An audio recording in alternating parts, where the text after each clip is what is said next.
the phone booth. In fact, the title is just phone booth.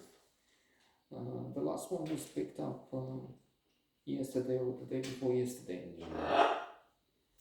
They take it to a museum. But then, of course, this was made when there were. This was the way to call on the streets of New York and other cities.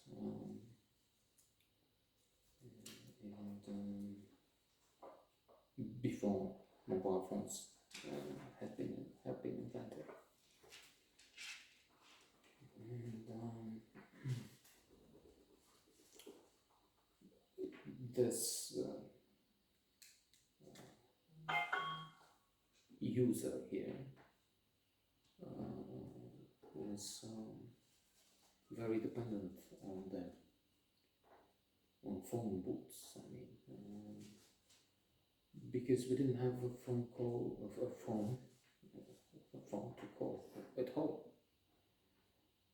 for many years. Well, we had one in a place in the south. I mean, in the city, the capital in the south. But then we moved. I was about 14, and then I stopped. No phone for you, no soup for you for another 9 years or so. And it was terrible here. In New York, you could call, use one, and then, well, you could get in trouble because that's the point of this movie. There's this fellow who's trapped, calling forever. And there's a madman played by Kiefer Sutherland, who's keeping him hostage. And then there's Forrest Whitaker, a detective who tries to help. The law comes with many officers at the scene. Forrest Whitaker is in charge. Yes, in New York it worked. I mean, I know because I was released in '96. And I don't know about that second time. I went twice to America in '96. I went to work for AT&T at the Olympics. Not as an athlete. As I said, work for AT&T. And on the way, stopped in New York and called from the payphones using the AT&T card, calling here, elsewhere.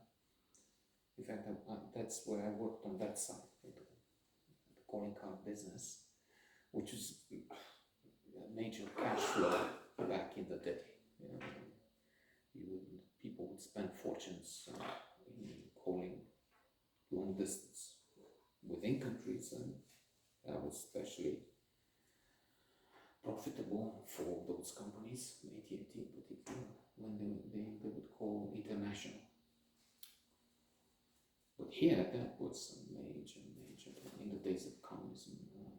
I remember that I'll finish with this, my own phone booth parallel movie. An incident at Hobor Plaza. Generally, there was a problem. You had to. We wanted to work around phones, without phones in the houses and the flats. So many would be in the same position. So they would have to use their phone booth. Many were damaged or not functioning. What did function in the communist regime? That was a time of calamity. 5 people, 10 people would wait. And I would try and call a girl, another girl, and she's not home. And quite often you have no option. Because the only fucking phone there wouldn't work, so the other one would be miles away. And what was more than frustrating, I was in a rage because something was going on. I needed to call. couldn't make it because something else didn't work. And I tried something, and I desperately took call, and I couldn't. And I said, the last phone to try. No. So I kicked the phone,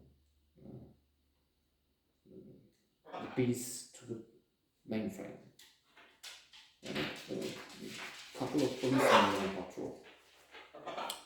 They took me the next block of apartment building, and they handcuffed me to the radiator in the hall.